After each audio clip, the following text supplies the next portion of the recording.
The brake pedal went to the floor. No resistance, just my foot sinking through air. I stopped the engine, pulled the parking brake, sat there. Grandpa's will reading was in 40 minutes. $1.2 million on paper. And my brakes just quit. I got out, grabbed my floor jack from the garage. The real one, not the emergency scissor jack.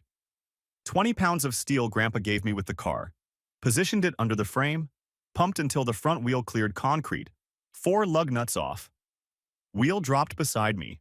I slid underneath with my phone's flashlight. The brake line wasn't corroded. It was cut. Clean. Straight through the steel tube. Main line and flex hose, both severed. I pulled my phone out.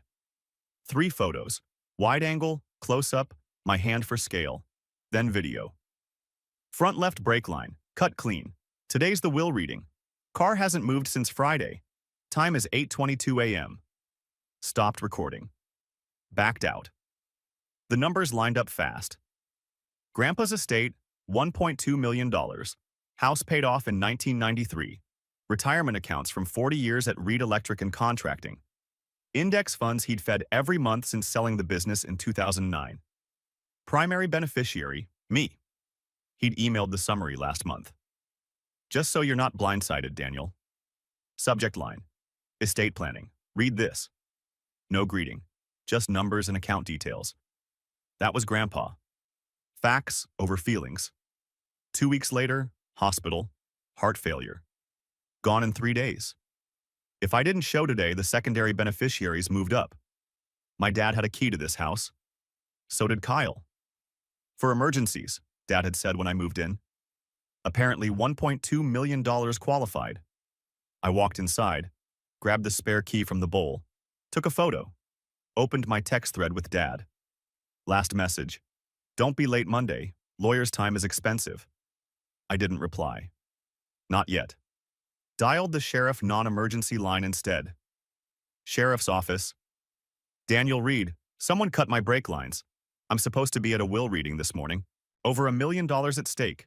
The people who knew about it have keys to my place. The boredom in her voice evaporated. Are you in danger? I'm in my driveway. Found it before I drove. Connecting you to Detective Harris. Click. Ring.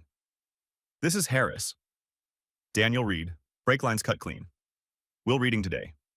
Grandpa's estate is $1.2 million. I'm primary. Dad and brother are secondary. They both have keys. Found it when the pedal dropped. Haven't driven since Friday. 3 seconds of silence. Address? I gave it. You took photos?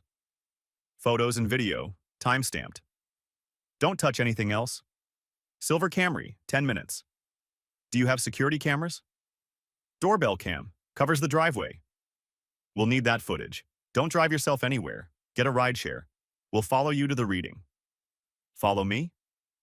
If someone tried to hurt you for money, I want to hear what they say when you walk in alive. He hung up. I opened Uber. Requested downtown. 1847, confirmed. Then I opened my doorbell camera app. Scrolled back to last night. 11:47 p.m. Nothing. 12:22 a.m. Nothing. 2:14 a.m. Motion detected. I hit play. The video was grainy in night vision mode. Green-tinted darkness. A figure walked up my driveway. Hoodie up. Face angled down. Stopped at my car. Looked around once. Crouched beside the front driver's wheel.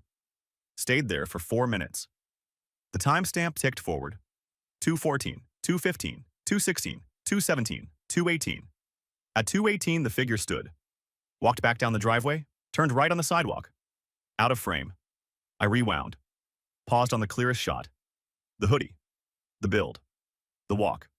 I knew that walk. Kyle. My little brother who Dad always said, just needs guidance. My little brother who totaled his car sophomore year and Dad bought him a new one. Who I'd bailed out of a DUI 3 years ago because family helps family. That little brother just tried to destroy me. I saved the video. Exported it. Sent it to my email. 8 minutes later, silver Camry pulled up. 2 men in plain clothes. Daniel Reed? Yeah, badges on chains. I'm Harris. This is Ortiz. I showed them the car. Ortiz crouched, whistled. That's deliberate. Harris pulled gloves on. Took his own photos. When did you last drive? Friday night, straight home. Who has keys? Dad and brother Kyle. What are their stakes in the will? Dad gets 150K. Kyle gets 50K, both with conditions. I get about 900K plus Grandpa's house. Harris straightened. Big difference. My grandfather was specific about who earned what.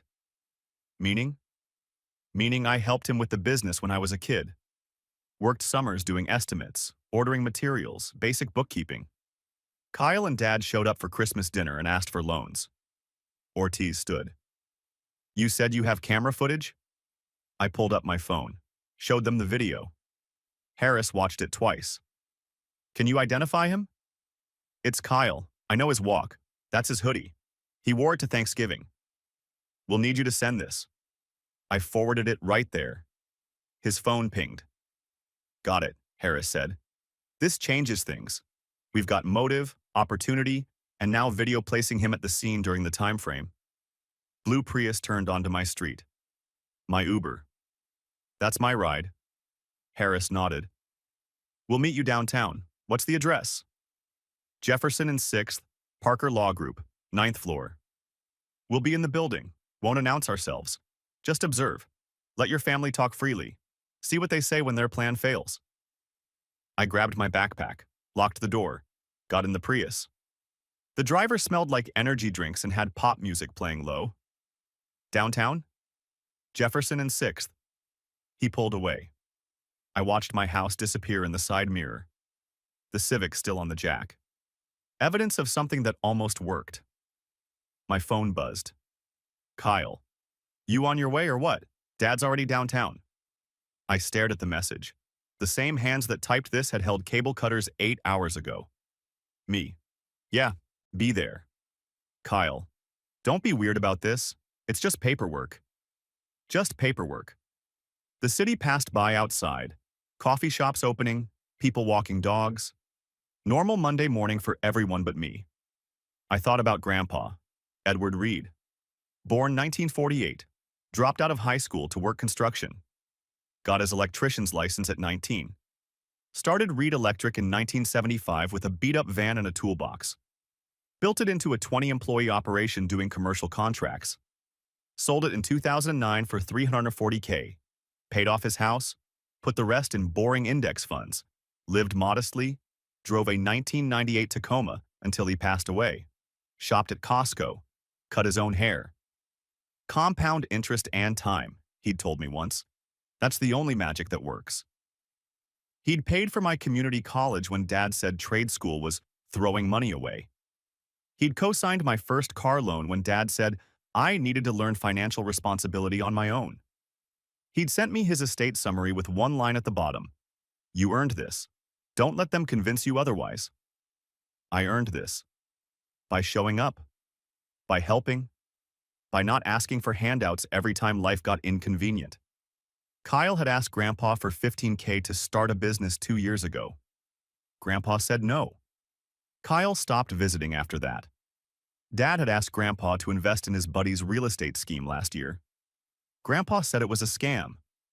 Dad called him paranoid and senile. They showed up for the funeral with tears and eulogies. I showed up for 30 years with a screwdriver and patience. Grandpa knew the difference. The Parker building rose ahead. 9 floors of dark glass and expensive hourly rates. My driver stopped at the curb. Here you go, man. I checked the app. $18.47. Added a $5 tip. My life was worth at least $23. Thanks. I stepped out into downtown wind. Zipped my jacket. Through the revolving doors, I saw the marble lobby, security desk, elevators, and on the far left, 2 men in plain clothes on a bench, phones out, looking like they were waiting for a lawyer appointment they definitely didn't have. Harris and Ortiz had beaten me here. I walked in. Security waved me through. Hit the elevator button for 9. Doors closed. My reflection stared back from polished steel. I looked tired, but steady. The kind of tired that comes from not sleeping because your family tried to murder you. Elevator opened on Parker Law Group. Glass doors. Dark wood.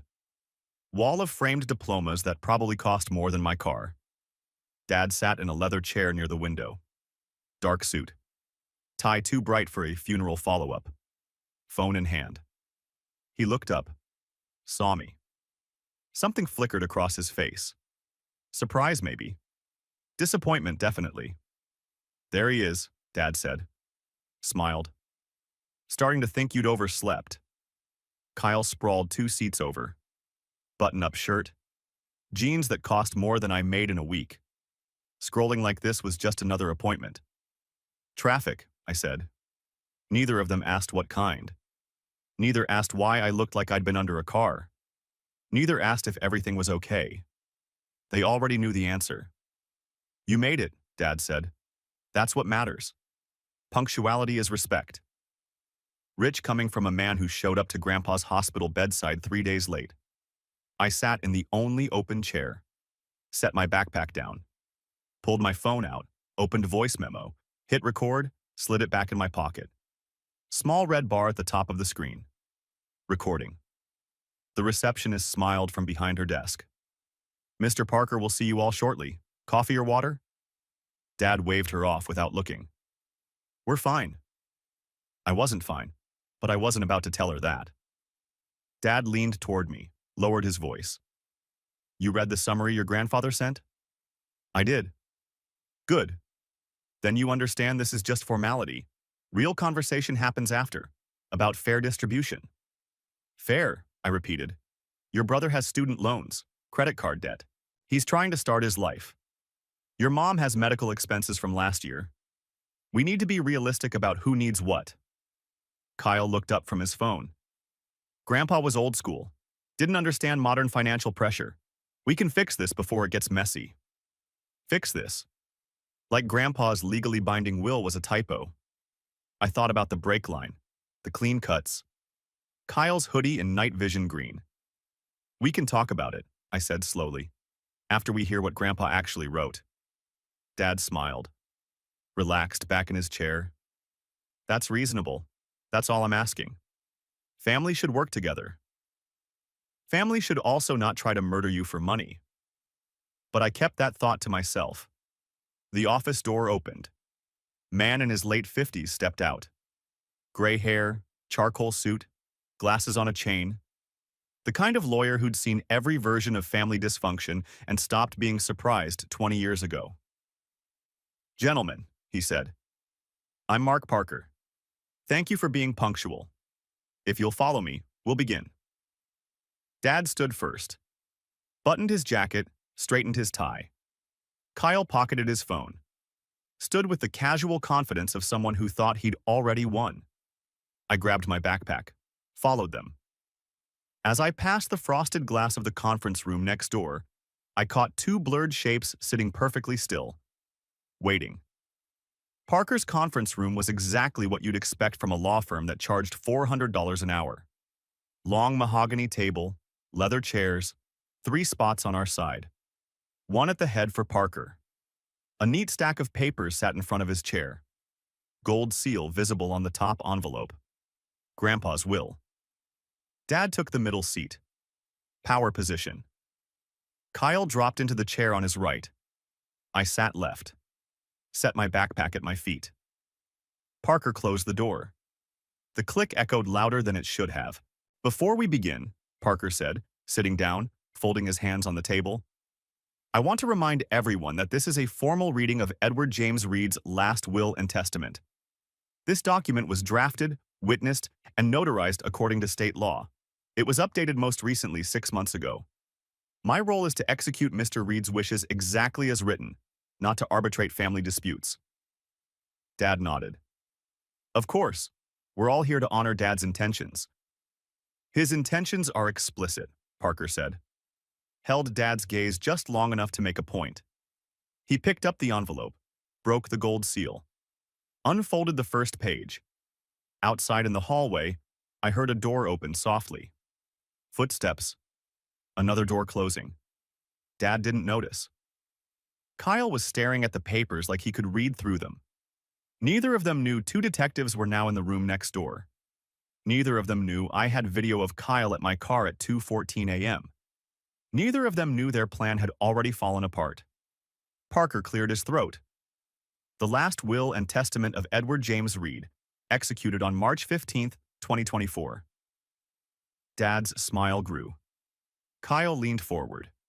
I leaned back and waited for their world to break. Parker adjusted his glasses. To my grandson, Daniel Edward Reed, I leave the property at 847 Maple Grove Drive, valued at approximately $300,000.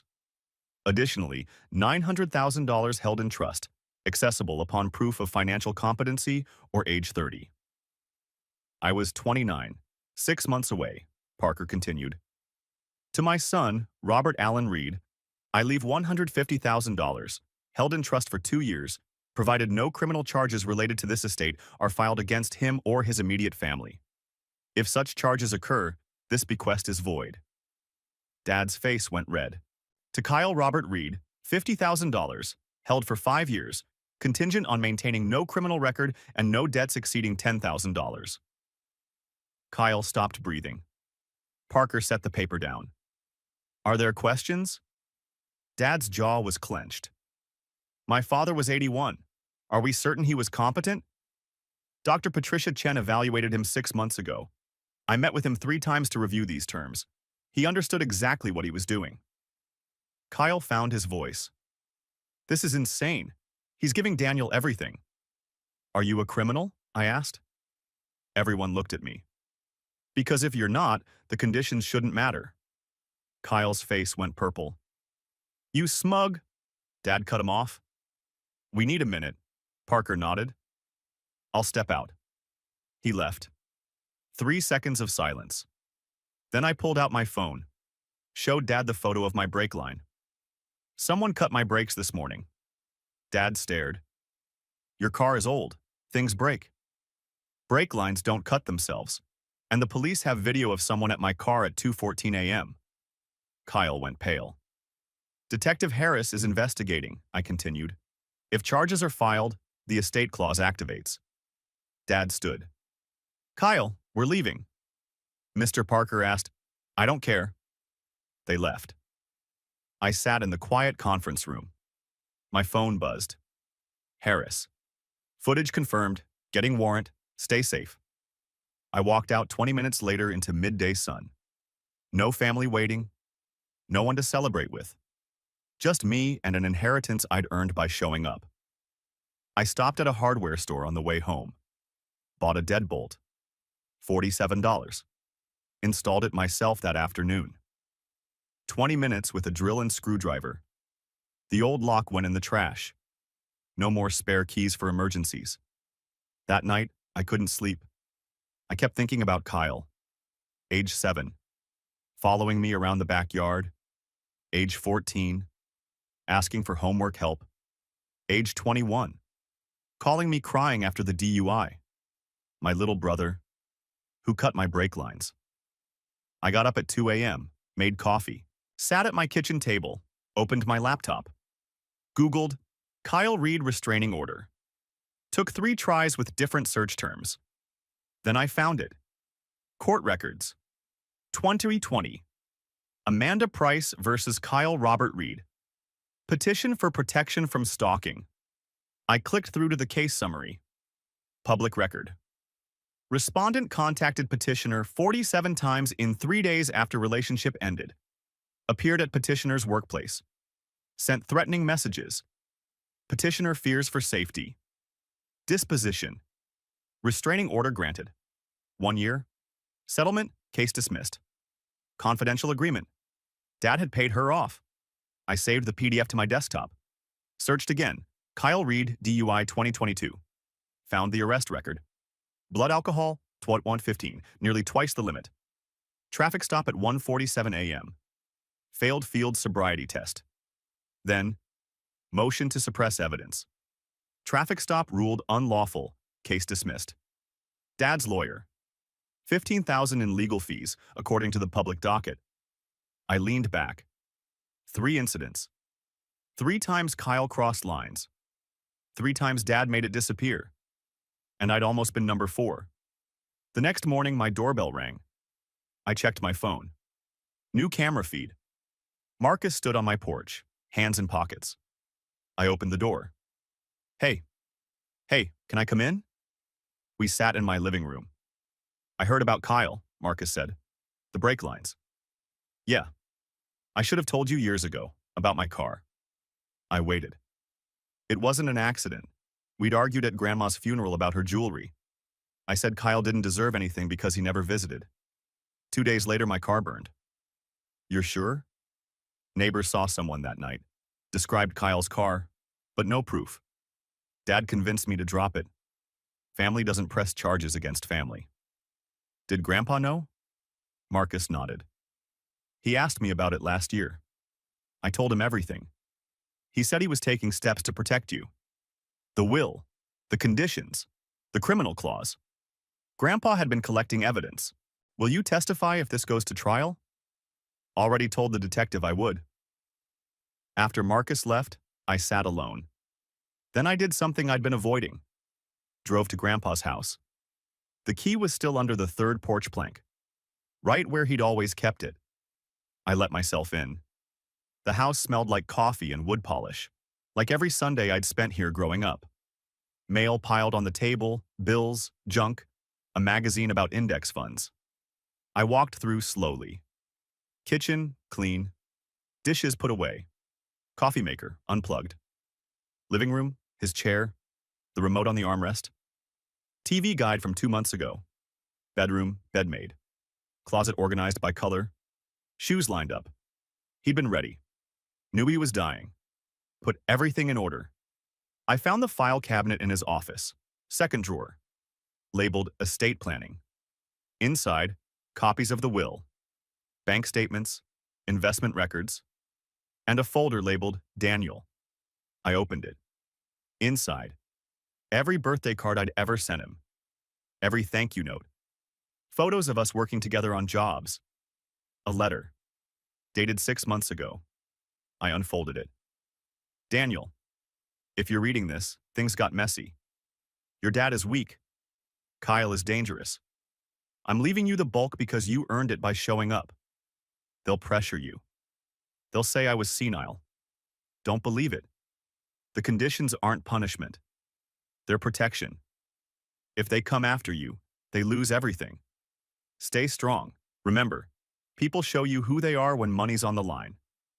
Grandpa. I read it 3 times. Then I photographed it.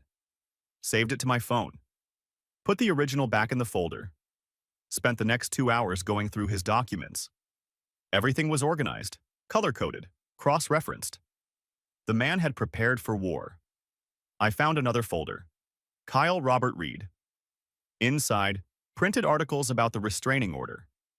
The DUI case summary. Insurance investigators' report about Marcus's car. Grandpa had documented everything. He'd known. For years, I was loading files into my car when a white SUV pulled up. Dad. He got out slowly, saw me, stopped. What are you doing here? Grandpa's executor asked me to secure documents. A lie, but clean. Dad looked at the boxes in my trunk. Find anything interesting? Tax records, investment statements, normal estate stuff. Nothing about Kyle? I met his eyes. Should there be? He stared at me, trying to figure out what I knew. You're making a mistake, he said finally. Family protects family. Family doesn't try to destroy the family for inheritance money. He panicked. He wasn't thinking clearly. He bought cable cutters 2 days in advance. That's premeditation. Dad stepped closer. You really want to destroy him? He's 26. Prison will ruin his life. He tried to ruin mine. But you're fine. No one got hurt. Because I found it in time. Silence stretched between us. I'm asking you, Dad said quietly. Drop the charges. We'll handle this privately. How? Like you handled Amanda? Like you handled Marcus's car? Like you handled the DUI? His face changed. You've been digging. Grandpa did the digging. I just found his files. He was a bitter old man who didn't understand. He understood perfectly. That's why he wrote the will the way he did. Dad's hands clenched. You're choosing money over family. I'm choosing consequences over enabling. He turned, walked back to his SUV, stopped halfway. This isn't over. He drove away. I finished loading the boxes, locked Grandpa's house, drove home. Spent that evening organizing everything on my dining table. Bank statements here, investment records there, Kyle's folder separate. My phone buzzed. Harris. Got the warrant. Found cable cutters in his garage. Metal shavings match. DA filing charges tomorrow. Me. What kind of charges? Harris. Attempted vehicular manslaughter. Tampering with vehicle. He's looking at 8 to 20 years depending on plea. I set the phone down. Stared at the documents spread across my table. Evidence of a life built carefully. Evidence of a brother who'd been enabled his whole life. Evidence of a grandfather who'd seen it all coming. My phone lit up again. Family group chat. Mom, please call me. We need to talk about this as a family. Dad, you're tearing us apart. Kyle, I'm sorry, please. I wasn't thinking. Don't do this. I muted the chat. Then I did something I'd been thinking about for hours, opened my banking app, called the mortgage company Grandpa had used. I'd like to get pre-approved for a home loan. The woman on the phone was cheerful. Wonderful. Do you have a down payment saved? Yes. And I'll have additional funds available within 90 days. Perfect. Let me transfer you to a loan officer. 20 minutes later, I was pre-approved for $400,000. Combined with the trust fund, I could buy something outright. No mortgage, no debt, just freedom. I spent the next week looking at properties online. Nothing fancy, just 3 bedrooms, 2 baths, garage for a workshop. Far enough from the city that family wouldn't drop by. Close enough that Marcus could visit. I found one on Thursday. Small house, acre of land. Needed work but solid bones. Scheduled a viewing for Saturday. Friday afternoon, Kyle was arrested. I watched the local news website. Booking photo. Charges listed. Bail set at $75,000. Dad paid it within 2 hours. My phone exploded with texts from relatives I hadn't talked to in years. Aunt Linda. Shame on you. Uncle Mike. Family helps family. Cousin Jennifer. You're really sending him to prison over a car? Over a car. Like attempted murder was a parking ticket. I blocked them all. That night, I sat on my back porch, looked at the stars, thought about Grandpa, who'd worked 40 years to build something, who'd taught me that showing up matters, who'd protected me even after he was gone. My phone buzzed. Real estate agent. Seller accepted your offer. Inspection scheduled Monday. I smiled. For the first time in a week. Not because Kyle was arrested, not because I was getting money, because I was building something that couldn't be taken away, something I'd earned, by showing up when no one else did. The house inspection happened on a gray Monday morning. 3-bedroom ranch, brick exterior, detached garage that could fit a full workshop. The inspector was a guy in his 60s named Tom, who wore a headlamp and talked to himself while he worked. I followed him through every room. Foundation's solid, he muttered, tapping the basement walls. Roof's got 5 years left. Water heater's new. Furnace is older but maintained. He opened the breaker box, examined every switch. You know electrical? He asked. Yeah, I'm an HVAC tech. Do some electrical on the side. He nodded. Then you'll appreciate this. Previous owner was an electrician. Wiring's perfect. Labeled, color-coded. Guy knew what he was doing. Something about that felt right. Like Grandpa had picked this house for me before I even knew I needed it. Tom finished 2 hours later. It's clean, maybe repaint. New flooring in the kitchen. But structurally, this place will outlast you. I signed the final offer that afternoon. Closing date, 3 weeks. That night, I started packing. Not much to move. I'd been renting a 1-bedroom for years. Kept things minimal. Filled 6 boxes with tools, 3 with clothes, 1 with kitchen stuff. Everything I owned fit in my truck bed. I was taping the last box when my doorbell rang. I checked the camera. A woman. Mid-30s, Blonde hair, nervous posture. I didn't recognize her. Opened the door halfway. Can I help you? Are you Daniel Reed? Yeah. She hesitated. I'm Amanda Price. My stomach dropped. I saw the news, she continued quickly. About Kyle, the arrest. I needed to see if you were okay. I stepped onto the porch, closed the door behind me. How'd you find me? Court records, from the estate filing. I'm sorry. I know this is weird.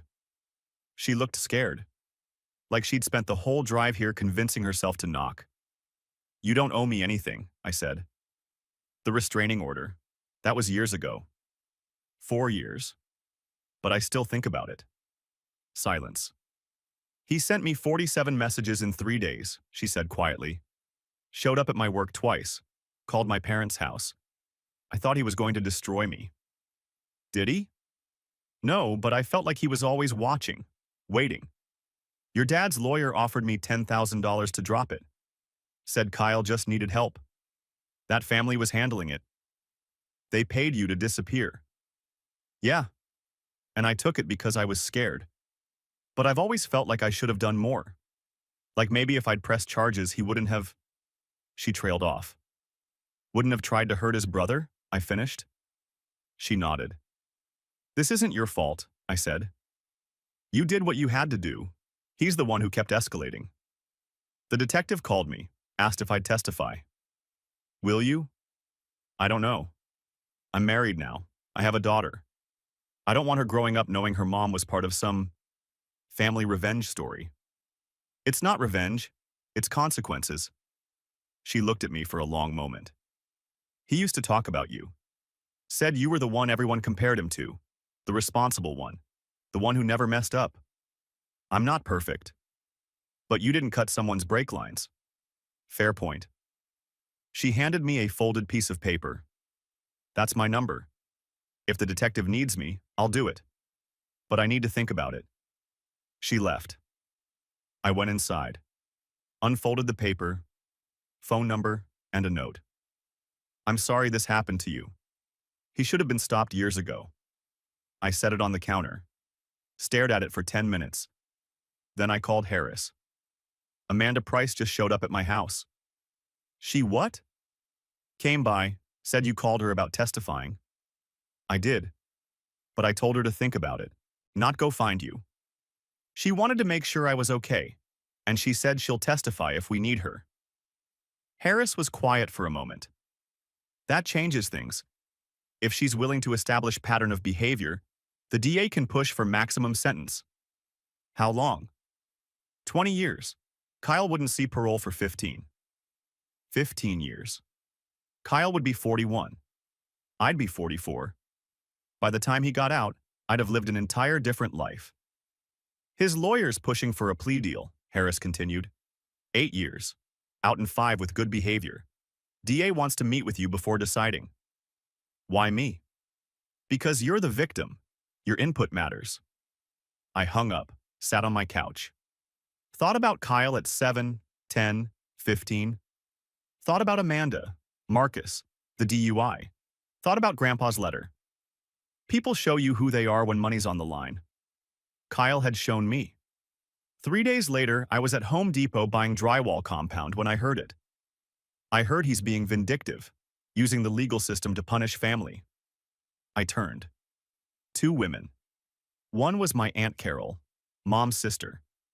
The other was someone I didn't recognize. They were standing one aisle over. Didn't see me.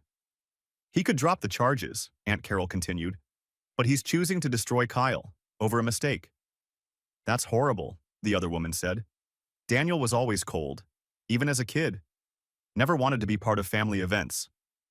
I stood there, drywall compound in hand. Cold. Because I didn't show up to events where I was treated like an afterthought. Because I didn't loan money I'd never see again. Because I didn't let my brother destroy me for inheritance money. I walked past them. Didn't say a word. Checked out. Loaded my truck. Drove to the new house. It was empty. Closing was still 2 weeks away, but the inspector had given me keys to do a final walkthrough. I let myself in. Stood in the living room. Bare walls. scratched floors, outdated light fixtures, but it was mine.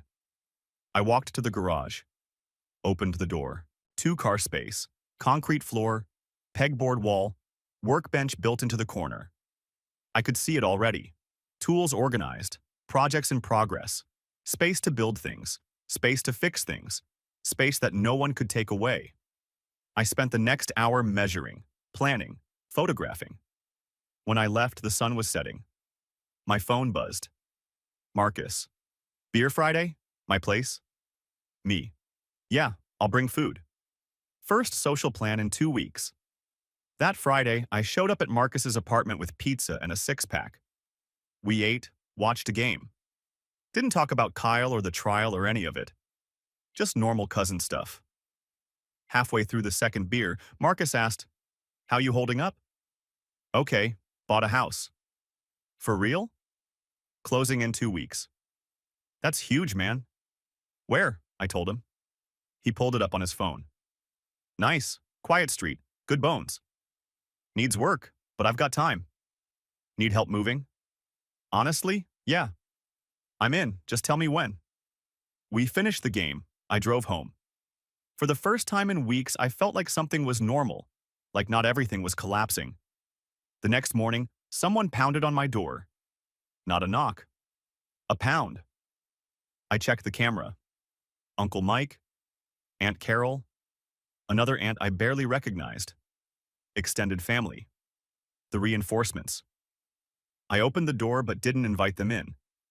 "We need to talk," Uncle Mike said. "About?" "About what you're doing to this family." "I'm not doing anything. Kyle cut my brake lines." "He made a mistake," Aunt Carol said. "A stupid mistake. But you're taking this too far. Attempted murder isn't a mistake. He's your brother. And I'm his attempted victim." Uncle Mike stepped forward. "You have a choice here. Drop the charges. Let the family handle this privately. We'll make sure he gets help. Like you made sure after the restraining order? After Marcus's car? After the DUI?" They all blinked. "I know about all of it," I continued. "Grandpa documented everything." Aunt Carol's face went red. "Your grandfather was a bitter old man who played favorites. He protected the people who showed up. The rest of you just wanted handouts." "That's not fair," she said. "Neither is attempted murder." Uncle Mike pointed at me. "You're being selfish. You got the money. You got the house. Let Kyle have his life. He tried to take mine. But you're fine." I stared at him. "I'm fine because I found the brake cuts before I drove. If I'd pulled out of the driveway, I'd be dead. And you'd all be at my funeral pretending you cared." Silence. "We're done here," I said. I closed the door, locked it, stood in my entryway while they yelled from the porch for 3 minutes. Then they left. I sat on my couch, hands shaking. Not from fear, from anger. They didn't care that I almost injured myself. They cared that I was making it inconvenient for them. My phone rang. "Mom." I let it go to voicemail. Listened to it 5 minutes later. "Daniel, this has gone too far. Kyle's lawyer wants to make a deal. 8 years. But he won't take it unless you agree to a victim impact statement that supports leniency. You need to do this. He's your brother. Please." I deleted it. That afternoon, I met with the DA. Her name was Patricia Simmons. Late 40s. Sharp eyes. No-nonsense energy. "Kyle's attorney offered a plea," she said. "Guilty to attempted vehicular manslaughter. 8 years. Out in 5. What if we go to trial? We'd push for attempted murder, 20 years minimum, but trials are risky. Juries are unpredictable. What do you recommend?" Honestly, the plea is solid. It guarantees conviction. It guarantees time. And it means you don't have to testify. Do you need Amanda? Not if he pleads guilty. Her testimony would be for sentencing enhancement if we went to trial. I thought about it. 5 years guaranteed. Versus the risk of a jury letting him off. What do you need from me? A victim impact statement. You can ask for leniency or maximum sentence. It's up to you. When? Sentencing hearing is in 2 weeks. Same day as your house closing, actually. Of course it was. I'll do it, I said. But I'm not asking for leniency. She nodded. Understood. I left her office, drove to the new house, walked through the empty rooms, thought about what I'd say at sentencing, thought about Grandpa, who'd taught me that consequences matter, thought about Kyle, who'd never faced them. I pulled out my phone, opened notes, started writing. Your Honor, my name is Daniel Reed. I wrote for an hour, deleted half of it, rewrote it. By the time I left, I had 3 paragraphs. Cold, clear, true. No anger, no begging. Just facts. That night, I slept better than I had in weeks. Not because Kyle was going to prison, but because I'd finally stopped carrying the weight of everyone else's choices. They made their decisions. Now they'd live with them. And so would I. The sentencing hearing was at 9 a.m. House closing was at 11. I wore the same suit to both. The courtroom was smaller than I expected. Wood paneling, fluorescent lights, 20 rows of benches. Kyle sat at the defense table. Orange jumpsuit. Hands cuffed. Thinner than I remembered. He didn't look at me when I walked in. Dad sat 3 rows back. Mom beside him. Jenna. A few aunts and uncles. Marcus sat on my side of the aisle. Alone. The judge was a woman in her 60s. Silver hair, reading glasses. Mr. Reed, you've pleaded guilty to attempted vehicular manslaughter and tampering with a motor vehicle. Before I impose sentence, I'll hear from the victim. The DA nodded at me. I stood, walked to the podium, unfolded my statement. Your Honor, my name is Daniel Reed. On November 18th, I discovered my brake lines had been cut. If I hadn't found them before driving, I would have crashed. Possibly died. The person who did this was my younger brother, Kyle Reed. For years, my family covered for Kyle's behavior. A restraining order, property damage, a DUI. Each time, my father paid to make the consequences disappear. Kyle learned that actions don't have consequences if you have the right connections. He was wrong. I'm not asking for leniency. I'm asking for accountability. 8 years is appropriate. Not because I'm angry, but because someone who tries to destroy their brother for inheritance money needs to understand that actions matter. Thank you. I folded the paper, walked back to my seat. Kyle's lawyer stood next. Talked about Kyle's remorse, his potential, his young children. The judge listened without expression. Then she spoke. Mr. Reed, you committed a calculated act of violence against a family member for financial gain. The only reason your brother is alive is because he's competent enough to inspect his own vehicle. You'll serve 8 years in state prison, eligible for parole after 5 years with good behavior. Bailiff. Kyle stood, looked back at Dad. Dad's face was stone. They led Kyle out. I walked out of the courtroom into bright hallway light. Marcus caught up with me. You okay? Yeah. That was cold. It was true. I know. That's why it worked. We walked outside. Mom was standing by the courthouse steps. She looked smaller somehow. Older. Daniel, I stopped. Are you happy now? She asked. He's going to prison. I'm not happy, I'm just done. Done with what? With covering, with enabling, with pretending that family means protecting people from consequences. He's your brother. And I'm the person he tried to destroy. She opened her mouth, closed it. Nothing came out. I walked to my truck. Marcus followed. House closing in 90 minutes, I said. Want to come? Hell yeah. We stopped at a drive-thru, got coffee and breakfast sandwiches, ate them in the title company parking lot. You nervous? Marcus asked. About what? Buying a house, that's huge. I'm more nervous about the sentencing. That's done now. Yeah. We finished eating, walked inside. The closing took 45 minutes, signed 20 documents, initialed 50 places. The title agent handed me the keys.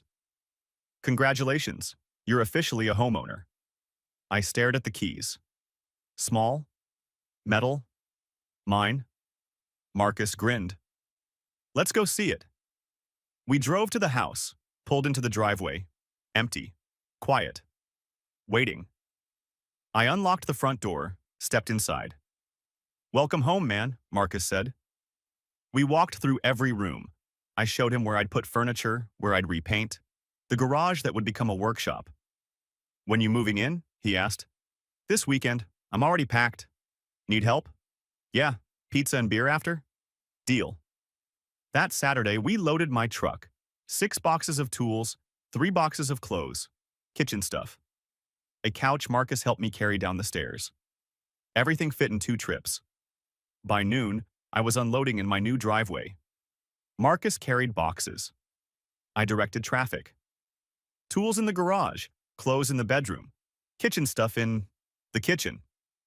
You're a natural decorator, Marcus said. We worked for 3 hours, set up my bed, assembled a cheap table, hung my TV. By 3 p.m., the place looked livable. Marcus cracked open the beers I'd put in the fridge that morning. We sat on my back porch, looked out at the yard. Grass needed mowing, fence needed painting, trees needed trimming. It's perfect, Marcus said. It's a mess. Yeah, but it's your mess. We drank in silence. You hear from your parents? He asked eventually. No, you?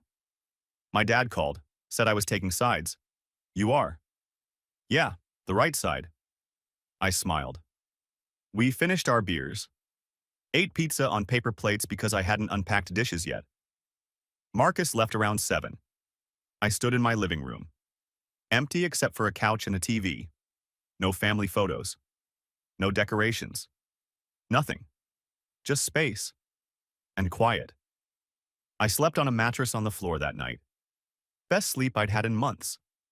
The next week, I started building the workshop, cleaned out the garage, swept 20 years of dust, mounted pegboard on the walls, hung Grandpa's tools, screwdrivers organized by size, wrenches in order, electrical tape, wire strippers. His toolbox sat on the workbench. Red metal. Dented. His initials scratched into the side. I opened it. Found the letter again. Stay strong. People show you who they are when money's on the line. I folded it carefully, put it back, closed the toolbox. Then I got to work. Over the next month, I repainted 3 rooms, replaced the kitchen floor, fixed leaky faucets, installed new light fixtures. Every night after work, I came home and built something. Not because I had to, because I wanted to. Marcus came by twice, helped me install shelving, drank beer after. We didn't talk about Kyle or the trial or any of it. Just worked, laughed, normal stuff. One afternoon, I was mowing the lawn when a white SUV drove past. Slowly. Dad. He didn't stop, didn't wave, just looked at the house, then kept driving. I finished mowing. Didn't think about it again. 3 months after sentencing, I got a letter. Prison postmark. Kyle's handwriting. I stared at it for 10 minutes. Threw it away unopened. Whatever he wanted to say didn't matter anymore. 4 months in, I met my neighbors. Older couple, retired teachers. They brought over cookies. Welcome to the neighborhood. We're Linda and Robert. Daniel, thanks for these. If you need anything, we're 2 houses down. Robert used to teach shop class. He's got every tool known to man. I might take you up on that. They became the kind of neighbors Grandpa would have liked. Quiet, helpful, minded their own business but showed up when it mattered. Linda brought me leftover casserole twice. Robert helped me rebuild the front porch steps. They never asked about family or where I came from. Just accepted me as the guy who fixed things and mowed his lawn on Saturdays. 6 months after moving in, I hosted Marcus for a backyard cookout. Nothing fancy. Just burgers and beers and a fire pit I'd built from cinder blocks. We sat in lawn chairs, watched the fire. You happy? Marcus asked. I thought about it. Yeah, I think so. Even with everything? Especially with everything. That's cold, man. It's honest, he laughed. Fair. We sat in silence. You think you'll ever talk to them again? Marcus asked. Your parents?